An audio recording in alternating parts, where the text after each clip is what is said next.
In the shadowed heart of Florida's untamed wilderness, there is a place the maps ignore, a labyrinth of cypress knees and black water so thick it swallows the sunlight.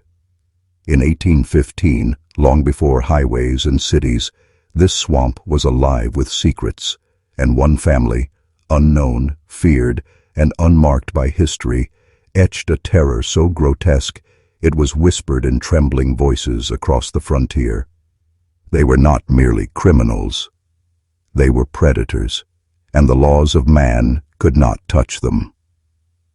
Imagine a house not built, but grown from rot and mud, standing on stilts above a murky pond, where the air smells of decay and the groan of ancient trees hides the screams of those unfortunate enough to wander too close. The family who lived there thrived not in ordinary society, but in isolation, in communion with the darkness. They survived on what most men could never stomach, a diet not just of fish or game, but of flesh that belonged to others. Cannibalism was not rumor in this swamp. It was ritual. But this was not madness in its rawest, chaotic form. There was method, there was hierarchy. A father who ruled not with law, but with terror. Children trained in silence, learning the lessons of hunger and obedience. Visitors were lured with feigned kindness, invited into the grotesque theater of survival and domination, only to become unwilling participants in a cycle older than the surrounding cypress trees themselves. By the time word of them trickled to the nearby settlements, the swamp had already swallowed the truth, burying bones and witnesses in its acidic black water. Some historians call it folklore, some call it myth, but every myth, every whispered story, carries a kernel of truth. And in this case, the kernel is far darker than most are willing to acknowledge. This is not merely a tale of cannibalism, it is a story about what happens when human nature is stripped of societal oversight, when isolation meets unchecked power, and when a family becomes an apex predator hidden in plain sight. If you think you are ready, stay with me, because what follows is not just history. It is a descent into a moral abyss that challenges everything you think you know about human nature, survival, and the hidden codes that govern fear itself. By the end of this story, you will see that the line between civilization and savagery is thinner than a blade of swamp grass and far more dangerous than you ever imagined. The Cypress Swamp did more than hide this family. It shaped them. Every step into its black waters was a lesson in patience, cunning, and cruelty. To survive, there was to embrace a code older than law itself. The stronger devour, the weaker disappear, and every soul is a resource. The father, a man both revered and feared, understood the power of symbols, of ritual, of terror that seeps into the bones before it reaches the mind. His children learned not through books or teachers, but through observation, through witnessing acts of domination and submission that would haunt anyone who saw them. Visitors were not simply victims, they were instruments. Each stranger who wandered too close to the family's lair became a test, a challenge to obedience and cunning. The father studied them, reading their fears, their desires, their hidden impulses, like a general surveying an enemy army. And when the moment was right, the swamp itself became an accomplice.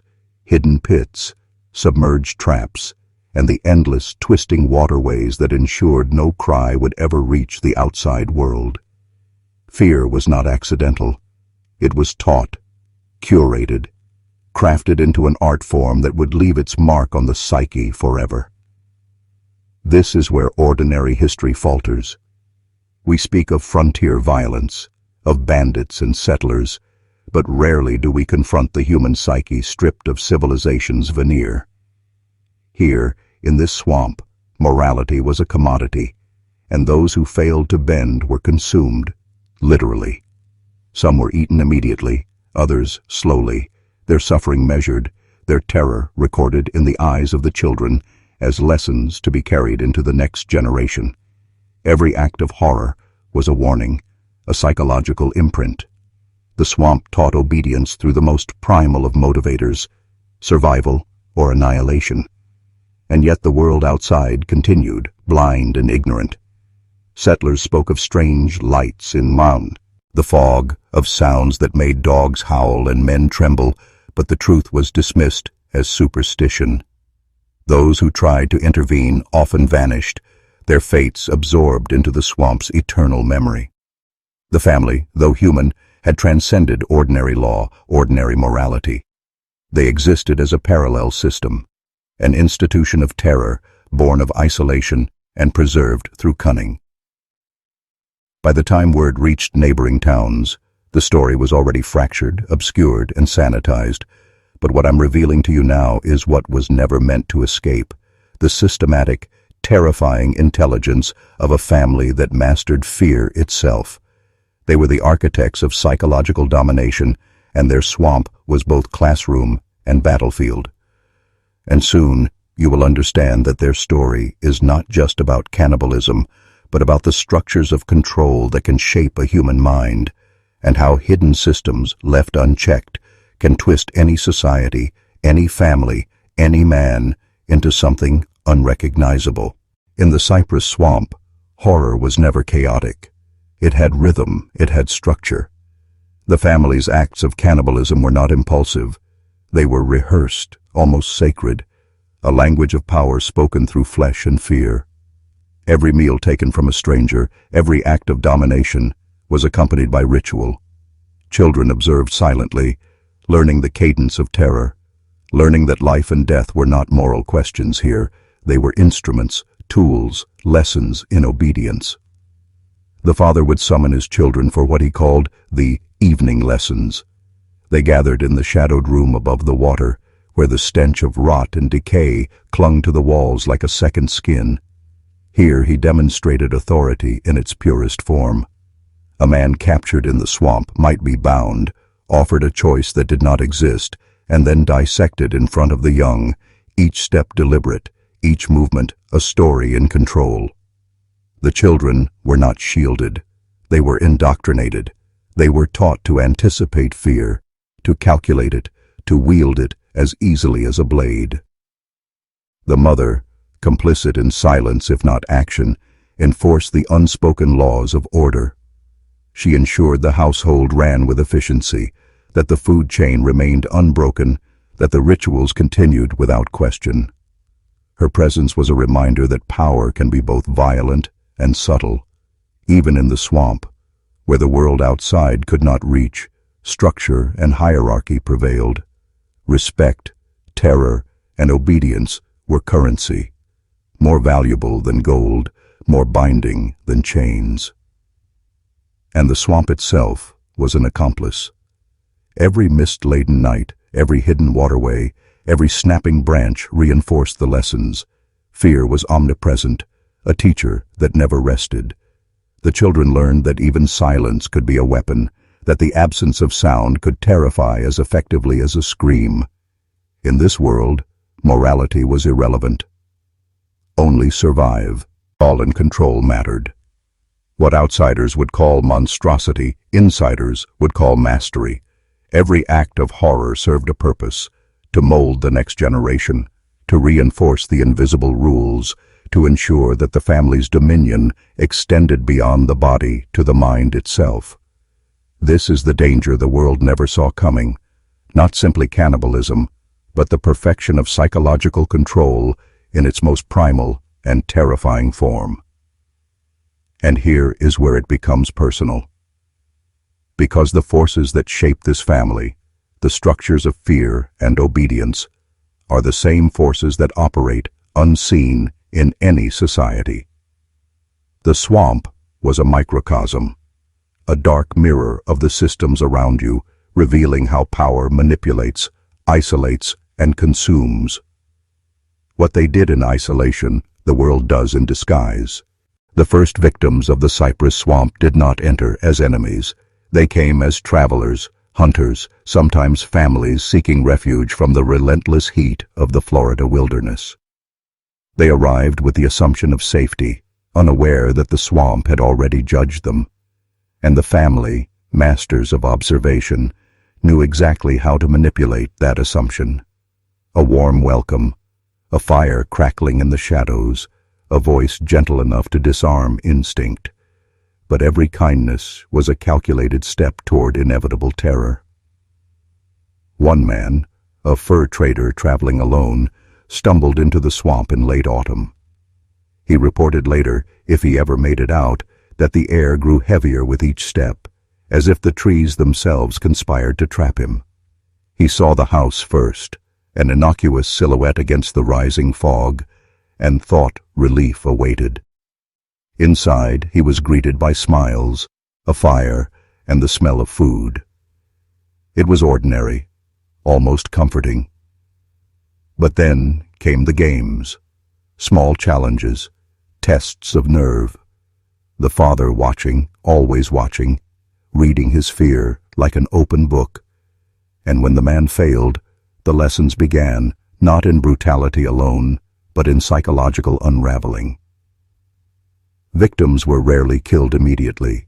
Pain, confusion, and the creeping realization that escape was impossible became tools, instruments to bend the human mind before the body. A missing shoe, a door that would not lock, whispers in the night. The swamp itself became a character in the torment, each sound amplified, each shadow elongated. The father taught his children that terror was a craft. It was not in the killing alone, but in the anticipation, the dread that gnawed at the soul long before the end arrived. Those who survived the first encounter rarely did so unscathed. Some were marked mentally for life, their psyches fractured. Others disappeared completely, leaving only ripples across the swamp's black waters. Stories spread through whispers in nearby settlements, tales of men and women vanishing, of strange sounds carried on the wind. But the truth was always incomplete. The swamp buried its crimes, both literal and moral, with equal effectiveness. And this is the lesson hidden beneath the horror. The family's power was not in brute strength alone. It was in foresight, manipulation, and the ability to shape reality itself for those who dared enter. Fear became their weapon, their shield, their inheritance. What the world called monstrosity, they called survival. And in this way, the Cypress Swamp was not merely a place. It was a crucible, forging a family into predators, teaching the young that mastery of fear is mastery over life itself. The Cypress Swamp was not merely a hiding place, it was a laboratory of control, and the family itself was both subject and instrument. Within those walls, fear was the curriculum, and obedience was the only grade. The father ruled like a dark oracle, his authority absolute, his lessons encoded in pain and anticipation. Children were never shielded from the grotesque. They were the primary students. Every act of violence, every calculated scream or stifled plea became a blueprint for understanding power. The children learned quickly. Survival depended on compliance, on mastery of silence, on reading the unspoken cues that governed the swamp. A glance wrong, a hesitation too long, and punishment followed, not always immediately, but always inevitably.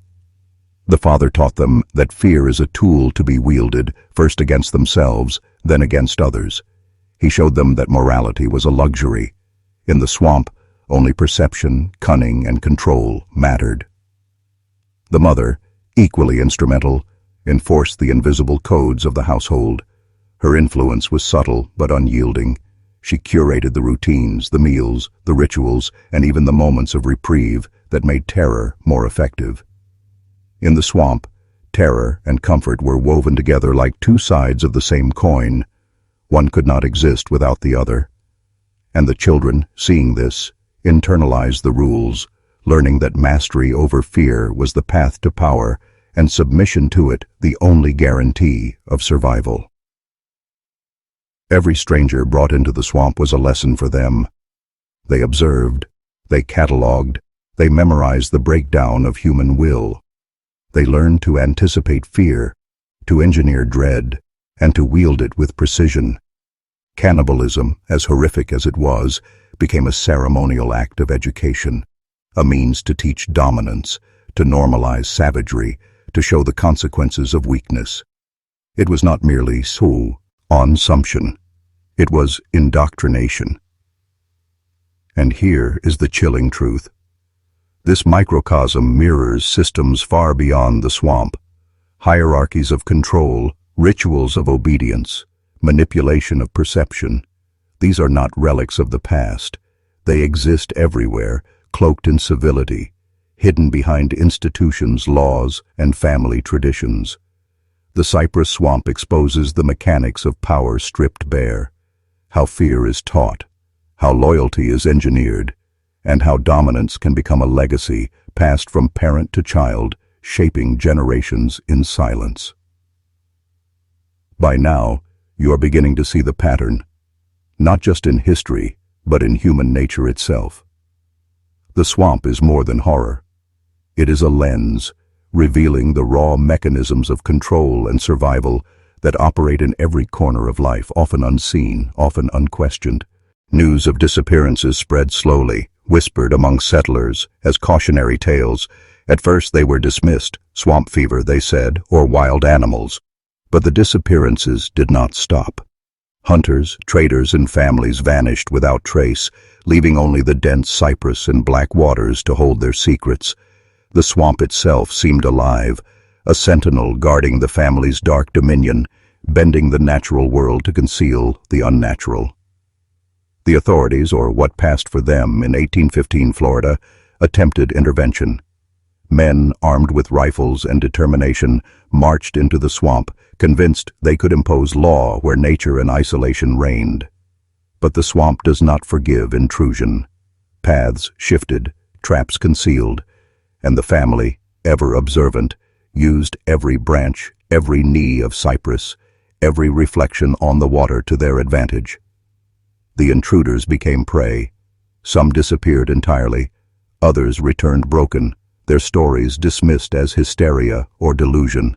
Fear, it seemed, could travel faster than any soldier.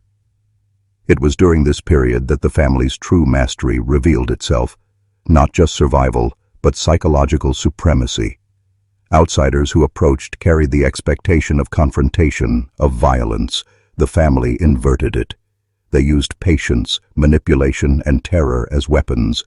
A footstep heard too late, a rustle in the fog, a shadow moving just beyond perception, each a lesson in dread. By the time anyone realized the danger, the family had already rewritten reality. Men and women came seeking justice. They left as ghosts of themselves. And the children? They watched. Every failed attempt to penetrate the swamp became a demonstration of power, a lesson etched into memory. They learned that fear is not merely a reaction, it is a tool, one that can shape behavior, obedience, and loyalty far more efficiently than force. The swamp became their classroom, the forest their tutor, and every outsider their test subject. Here, the truth becomes chillingly clear. What the world called horror was, in the eyes of the family, mastery. They had transcended ordinary morality, ordinary survival, and become architects of a hidden system, a society within a society, governed by rules no outsider could comprehend, enforced with precision and patience. And this is where the story intersects with something far larger than a swamp or a family. Systems of control, of obedience through fear, exist everywhere, hidden in plain sight. The Cypress Swamp is a mirror, a warning, and a blueprint for understanding power in its rawest, most primal form. Halfway through this descent, it's time for you, the listener, to lock in what you are learning. Comment the phrase, "I see the shadow," twice. This is not ritual, it is recognition. A signal to your mind that you are now aware, that you are tracking patterns others will never see. Do it now. I see the shadow. I see the shadow. By the time the children reached adolescence, the swamp had shaped them into something terrifyingly precise, not victims, not innocents, but extensions of the family's will. Every glance, every word, every movement was calculated. They were trained to anticipate fear before it manifested, to manipulate it, and to deliver it with the cold efficiency of predators. The father's lessons, once demonstrations, became instructions in mastery. The children were not merely observers, they were enforcers, guardians, and executioners in waiting. The rituals that had once seemed grotesque acts of necessity became a formal education in power. Cannibalism, once a survival strategy, transformed into a test of courage and obedience. Each act was carefully staged, every reaction monitored. The father drilled them in reading the human mind, in anticipating resistance, in recognizing weakness. The swamp itself became their teacher, offering lessons in patience, patience that could last days, weeks, or even months, until the lesson was fully absorbed. Hierarchy within the household was as rigid as it was invisible. Each child had a role, a responsibility, and a fear to manage. Disobedience was not tolerated. It was eliminated, sometimes symbolically, sometimes literally. And loyalty was not assumed. It was engineered, cultivated through ritual, observation, and terror. By the time they reached adulthood, the children were not only capable of what their parents had done, they were willing. The swamp had forged them into apex predators, masters of manipulation, instruments of a system far older than themselves. And yet, this was more than survival. It was a psychological architecture, a blueprint for control. The family had discovered a principle the world outside rarely acknowledges. Fear can be taught, transmitted, and perfected. It can shape minds, enforce obedience, and cement loyalty in ways far more enduring than physical chains. The children learned that the most effective weapon is not force, but anticipation, the subtle whisper that tells a person their choices are never truly their own. This is where the story shifts from mere history to revelation. The Cypress Swamp and the family who ruled it show us the mechanisms that govern all hierarchical systems, all institutions, all structures of power. Control is often invisible, subtle, woven into routines, language, and ritual. The swamp was a laboratory of horror, but its lessons apply everywhere. If you are willing to see, to recognize, to understand, the settlers could no longer ignore the swamp's reputation. Rumors of disappearances and strange noises had grown into fear, and fear into action. A small militia formed, men armed with rifles, axes, and the confidence of civilization, but the swamp, ever patient, had already anticipated their arrival. The family did not meet them with immediate violence. No, that would have been too obvious. Instead, they orchestrated a theater of terror, manipulating the senses and perception of their would-be pursuers. Mist hung thick in the trees, obscuring vision. Water ran black beneath unstable logs, swallowing footsteps. Strange echoes, cries, and shadows moved in impossible patterns. Every misstep seemed amplified, every pause filled with a growing dread. The militia, trained for frontier survival, quickly realized that this was not a natural landscape. It was a trap, a psychological battlefield designed by a mind that understood fear far better than they ever could. The family, watching from hidden perches, studied the intruders with meticulous attention. Every twitch of an eye, every shiver of hesitation, every flicker of doubt was catalogued. The children, now seasoned in the art of terror, observed the lessons unfolding before them, practicing the same manipulation on any who strayed too close. And when the first attacks came, they were precise, targeted, not to kill indiscriminately, but to fracture cohesion, to sow mistrust and panic. By the time the militia realized they were facing not mere criminals, but a system, a family united in absolute control, the swamp had already claimed them. Some vanished entirely, their screams muffled by fog and cypress roots. Others returned, haunted, broken, unable to articulate what they had seen.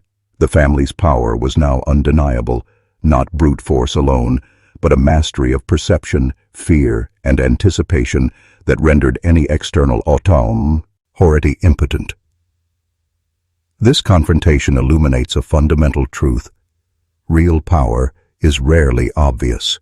It thrives in shadows, in preparation, in the silent orchestration of outcomes. The Cypress Swamp was more than a hiding place. It was a stronghold of intellect, strategy, and psychological dominance. And the family, once isolated and obscure, had become untouchable. As you follow this descent, understand that these mechanisms are not limited to 1815 Florida. Hierarchies, manipulation, and psychological control exist in every society, every institution, every network. The swamp is a mirror of hidden power, revealing how systems can operate unseen and how fear, when mastered, becomes a shield stronger than any weapon. By adolescence, the children were no longer witnesses to horror, they were architects of it. The lessons of the swamp, once observed, were now internalized. Fear had become second nature, both to wield and to endure. The father's instructions were no longer necessary. The children anticipated outcomes, manipulated responses, and orchestrated terror with a precision that mirrored the adults. Every stranger who entered the swamp became a tool for refinement, a way to perfect the subtle art of domination. This transformation was not cruel by accident. It was deliberate. The family understood that mastery over others requires mastery over oneself first. The children were taught to silence doubt, to recognize weakness in themselves before exploiting it in others. Every ritual, every staged act of violence, every whispered instruction in the dead of night was a psychological blueprint. The swamp itself served as a constant tutor, reinforcing lessons of patience, calculation, and perception. Even the smallest sound, a snapping branch, a murmur, a shifting shadow, became a cue, a signal, a weapon. The cannibalistic acts, once survival, became ceremonial affirmation. They taught the children that control over life and death is the ultimate currency. They learned to disassemble a person's mind before touching the body, to manipulate expectation, delay action, and create a terror that lingered long after the act. In this way, the swamp produced more than killers. It produced strategists, observers, and manipulators who understood the full spectrum of psychological dominance. And yet, the children's indoctrination extended beyond fear. They were taught loyalty, unity, and hierarchy. Each had a role, each a responsibility, each an understanding of the family's unspoken rules. Submission and command were intertwined. One could not exist without the other. In mastering the swamp's log, they became fully initiated into a hidden system, an institution of terror and control that transcended age, morality, and common law. What is chilling is how seamlessly this mirrors systems beyond the swamp. Institutions, hierarchies, and societies operate on the same principles, though hidden in civility. Obedience, fear, and indoctrination are universal tools of power. The Cypress Swamp is extreme, yet instructive, a dark mirror showing what mastery over perception, fear, and environment can achieve. Even the most carefully constructed dominion has its fractures. The Cypress Swamp, long thought impenetrable, began to whisper its secrets through the mistakes of its masters. The family, confident in their absolute control, occasionally underestimated the persistence and unpredictability of the outside world. Small miscalculations, a misread trail, a noise too loud, a momentary hesitation, created openings where the law, or simply fortune, might intrude. The first true evidence of the family's unraveling came not from heroes, but from witnesses who survived. Hunters or travelers who had escaped the swamp's black grip began to tell fragmented tales of its horrors. At first, these stories were dismissed as exaggeration or superstition, but patterns emerged: similar disappearances, identical rituals, the unmistakable signs of deliberate psychological domination.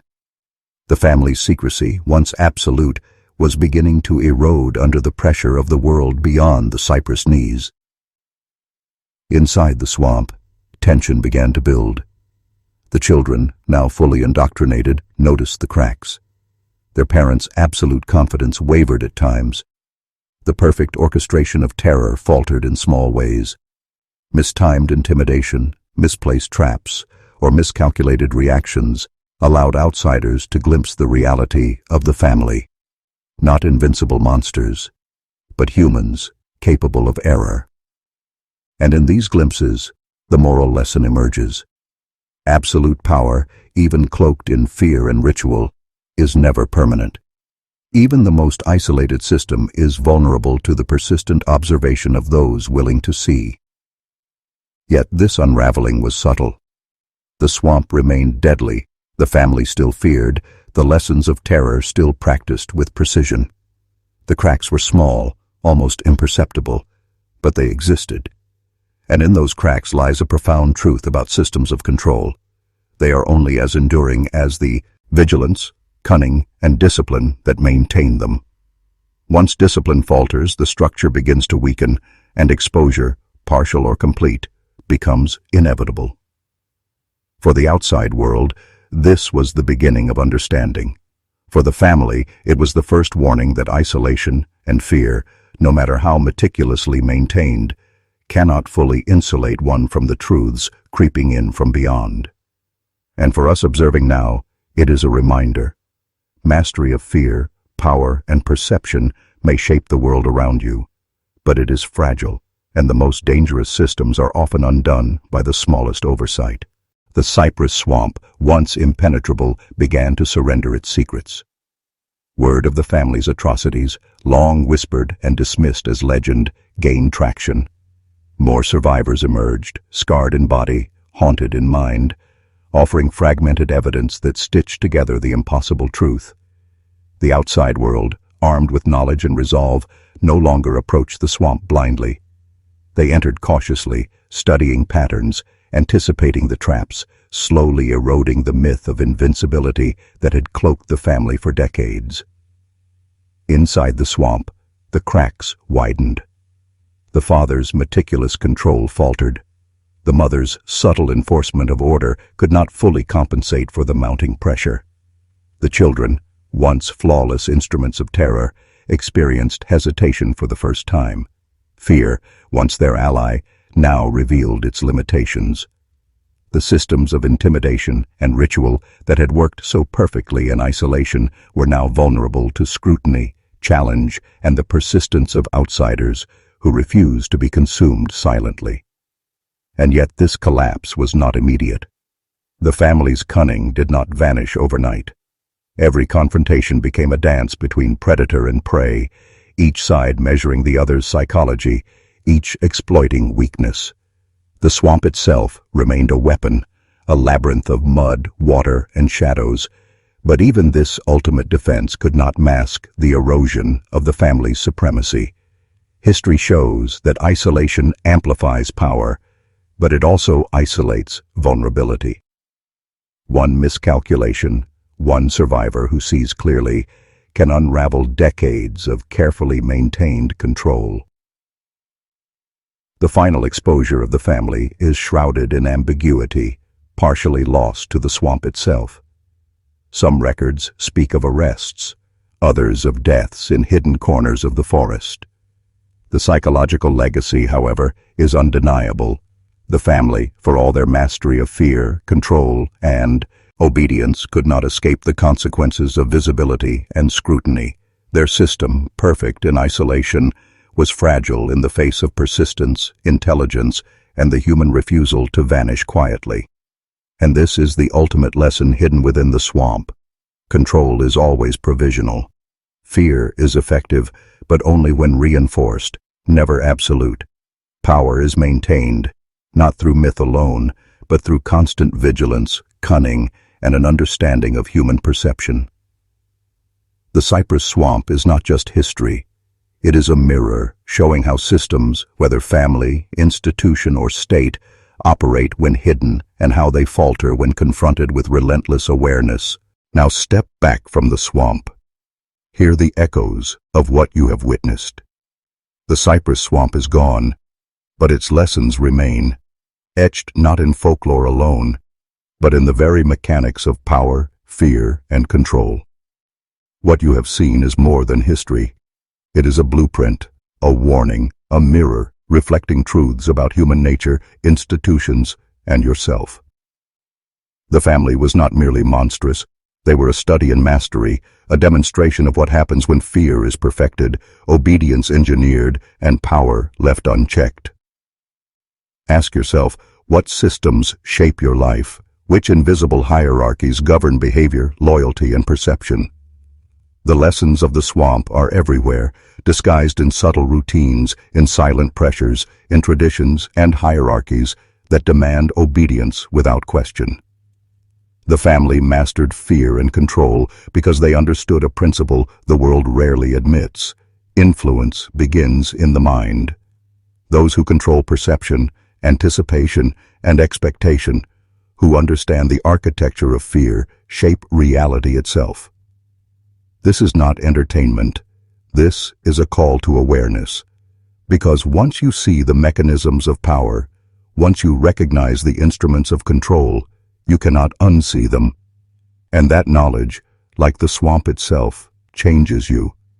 It awakens something primal, the ability to anticipate, to read, to master, to act where others are manipulated, to see the invisible and understand the unseen. Remember the phrase you declared earlier, "I see the shadow." Carry it with you. It is not superstition. It is recognition, a reminder that the world is layered, that perception is power, and that mastery begins in awareness. The swamp teaches one final lesson. Fear can be weaponized, loyalty can be engineered, and dominance can be inherited, but so can insight, courage, and vigilance. Knowledge is the ultimate weapon.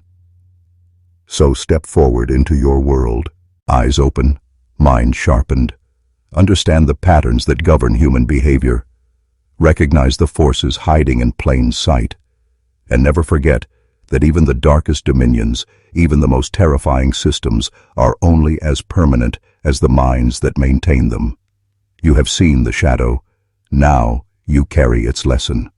And from this moment, nothing in your world will be the same.